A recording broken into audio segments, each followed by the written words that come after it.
Zee 24 तास एक पाऊल पुढे। पिंपरी चिंचवडमधल्या अनधिकृत बांधकामाविरुद्ध आणखी कडक पावलं उचलण्याचा निर्णय महापालिका प्रशासनाने घेतलाय।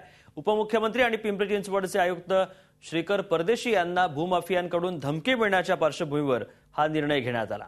धमकीपत्राला विशेष महत्त्व दिलं नाही हेच यातून स्पष्ट झालंय। पिंपरी चिंचवडमध्ये गेल्या काही महिन्यांपासून अनधिकृत बांधकामाविरुद्ध कडक कारवाई करण्यात येते। आयुक्त परदेशी हे तर बुलडोझर मॅन म्हणून प्रसिद्धीस आलेत। कारवाई थांबवण्यासाठी थेट उपमुख्यमंत्री अजित पवारांकडे मागणी करण्यात आली।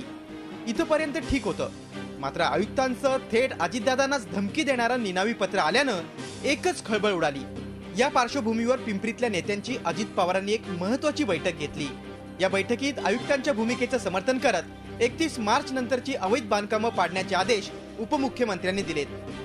आरक्षणासह रस्ता, पूररेषा यावर येणाऱ्या बांधकामांवर हातोडा चालवण्याचे आदेश देण्यात आलेत। शासनाने लवकर निर्णय करावा आणि शासनाने निर्णय झाल्यानंतरच तुम्ही कारवाई करा, तोपर्यंत कारवाई करू नका। परंतु दादांचं म्हणणं असं आलं की तोपर्यंत लोक बांधकाम करत चाललेली आहेत। एक FSIच्या ऐवजी लोक 4, 5, 6 वाटेल तसं बेकायदेशीर बांधकाम, बेसुमार बांधकाम करत आहेत। तर अशावर कारवाई होणारच। लोकप्रतिनिधींनी या बैठकीत बांधकामं पाडू नयेत यासाठी ठाम भूमिका घेतली, पण आयुक्तांनी विरोध केला। हा निर्णय न्यायालयाचा आहे आणि तो मी पाळणारच अशी भूमिका त्यांनी घेतली। विशेष म्हणजे या बैठकीत धमकीच्या पत्राचा साधा उल्लेखही करण्यात आला नाही। यापुढेही अनधिकृत बांधकामं पाडलीच जातील अशी ठाम भूमिका अजितदादा आणि आयुक्तांनी घेतली आहे।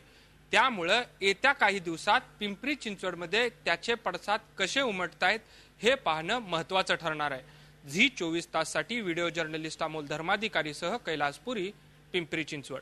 झी 24 तास एक पाऊल पुढे।